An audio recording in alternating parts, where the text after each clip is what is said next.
স্থানীয় সময় শুক্রবার উস্কানিমূলক কর্মকাণ্ডের অভিযোগে লাদাখের প্রভাবশালী জলবায়ু কর্মী সোনম ওয়াংচুককে গ্রেফতার করে ভারতীয় পুলিশ। তাকে জাতীয় নিরাপত্তা আইন NSA এর আওতায় গ্রেফতার দেখানো হয়েছে। ফলে আইনশৃঙ্খলা রক্ষাকারী বাহিনী চাইলে বিচার ছাড়াই দীর্ঘদিন আটক রাখতে পারবে ওয়াংচুককে। এমনকি তার জামিনেরও সুযোগ নেই বলে জানিয়েছে সংশ্লিষ্টরা। নয়াদিল্লির দাবি, লাদাখে জেনজিদের বিক্ষোভে উস্কানি দিয়েছেন ওয়াংচুক। তবে এই অভিযোগ অস্বীকার করেছেন এই জলবায়ু কর্মী। ওয়াংচুকের পরিবারের দাবি, এই সহিংসতায় তার কোনো হাত নেই, বরং সরকারের অপারগতাই তরুণদের আন্দোলনের দিকে ঠেলে দিয়েছে। সোনামকে যদি এই হিংসাত্মক পদ্ধতিতে জনগণকে সংগঠিত করতে হতো, তাহলে তিনি 5 বছর আগেই তা করতে পারতেন। তাই তার বিরুদ্ধে আনা অভিযোগ আমরা বিশ্বাস করি না। বিক্ষোভ হয়েছে কারণ তরুণরা প্রশাসনের কর্মকাণ্ডে রেগে গেছে। এর আগে ওয়াংচুকের NGOর বিদেশি অনুদান গ্রহণের অনুমতি বাতিল করে কেন্দ্রীয় স্বরাষ্ট্র মন্ত্রণালয়, যদিও কোনো ধরনের বিদেশি অনুদান গ্রহণ করেননি বলে দাবি তার।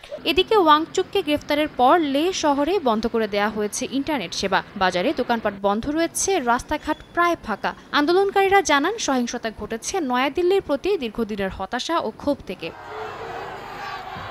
বুধবার লেতে বিক্ষোভ ছড়িয়ে পড়লে বিজেপি কার্যালয় ও পুলিশ ভ্যানে আগুন দেয় বিক্ষুব্ধ তরুণরা। ওয়াংচুকের 14 দিনের অনশন স্থল থেকে আন্দোলনকারীদের ছত্রভঙ্গ করে দেয়া হলে ছড়িয়ে পড়ে সংঘর্ষ। পুলিশের দাবি, আত্মরক্ষার্থে গুলি চালায় তারা। এতে বেশ কয়েকজন হতাহত হন, যার মধ্যে নিরাপত্তা বাহিনীর সদস্যও রয়েছেন।